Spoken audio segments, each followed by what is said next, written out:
I'm joined now by Michele Siekerka with New Jersey Business and Industry Association. She's been a vocal advocate for sound, sensible fiscal policy as it relates and pertains to the largest single employer in our state, small business. Good morning, Michele. How are you? I'm good, Bill. Good morning. So out-migration to the tune of tens of billions of dollars over the years, small business is struggling, and the best these characters can come up with in Trenton is threaten to cut each other's pork barrel spending. Yeah, well, let's start, Bill. It's over 12 years, and it's $25 billion adjusted gross income that's walked out of the state of New Jersey. That's people walking with their wallets. Yeah. I mean, and what have you done the numbers on that? Like, what kind of tax revenue does that represent? It's got to be billions of dollars. Well, yeah. Well, if you think about $25 billion, if we tax that back to our coffers, think of the money we would have in the state in order to spend it on the things that we need. That today, unfortunately, we're talking about having to cut. So let me ask you, what are your thoughts on what I just said in terms of, I don't think there'll be a shutdown. I think they're two sides of the same coin. I am giving Senate President Steve Sweeney some credit for being the more of the adult in the room than the governor. The governor seems to be lashing out in a very childish, immature way, talking about, hey, we'll just cut school funding. I mean, it's almost like Governor Murphy doesn't seem all that different to me than Governor Christie. Let's just pick a group and say, well, we'll just hurt them if you don't give me what I want. Well, right now, everybody's hunkered down in their position. I mean, as you said, the challenge right now, or what their discussion is which tax do we raise? Do we raise our tax on corporations who, if they leave the state, they take jobs with them? Or do we raise our tax on millionaires, which includes small business? And let me just give you a couple of stats because I know you love numbers. I do. Right? So on the corporate side, we're talking about over 2,000 companies who account for over $20 billion net allocated income in the state of New Jersey. That's some big money that's at risk. On the millionaire side, we're talking about... Wait, just stop at that for a minute. I just want to go back to that because I want to understand it.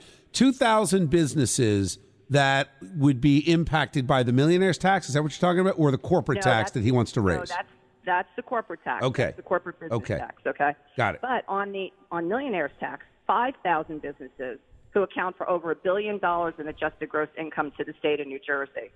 5,000 businesses, over $1 billion of adjusted gross income.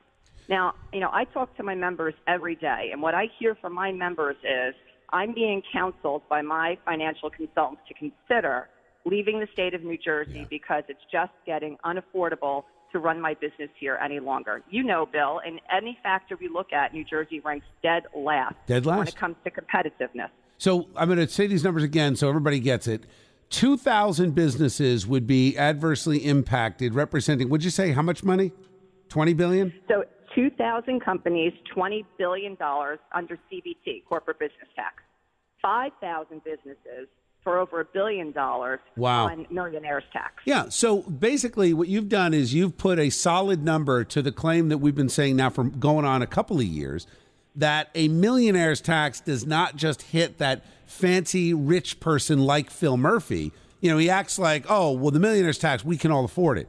Well, no, not if you're a gross revenue business of $1 million. And if there are 5,000 of them representing $1 billion in business, you are literally you are striking at the heart of small business with the millionaire's tax. And I think that's one of the reasons why Senate President Steve Sweeney is opposed to it. So let me ask you this, Michele. Based on those numbers, where's the light at the end of this tunnel? Is there any, or do you expect that we are just picking up the pieces after next week? Because they will cut a deal before the government shuts down. I do not believe the government will close. I wish it would, but it won't. Yeah, well, I'll tell you that, this isn't the time in either case to be putting the financial woes of the state of New Jersey on the back of job creators. So the light at the end of the tunnel would be if we got serious and started talking about cutting spending, which that's the third option that should be on the table that we're not seeing. There's plenty of opportunity to pick up money in this budget by cutting spending.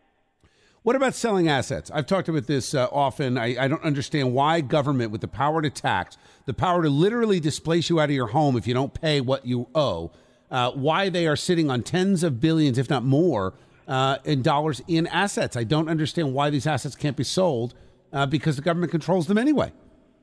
Yeah, that was actually a very controversial issue back in the Corzine days. You may recall, Sure. He talked about monetizing and or selling assets, and that didn't go over too well in the state of New Jersey. So perhaps everyone's a little gun shy on that issue today. Well, this is why I bring it up, because I think, and this is something maybe we should explore and talk about over the next few months, NJ Transit would be the perfect opportunity to sell assets. I can't imagine what number, and nobody seems to know the number of assets, the dollar amount of the assets owned by New Jersey Transit. But that's what I'm looking into, because I think an infusion of cash and then a renegotiation of health benefits for public workers, you could actually right the ship. I think you're exactly right, Michele. You've said it correctly. But you've opened my eyes this morning. That 5,000 number is what I'm going to really latch on to, because these are the folks that are the backbone of our economy.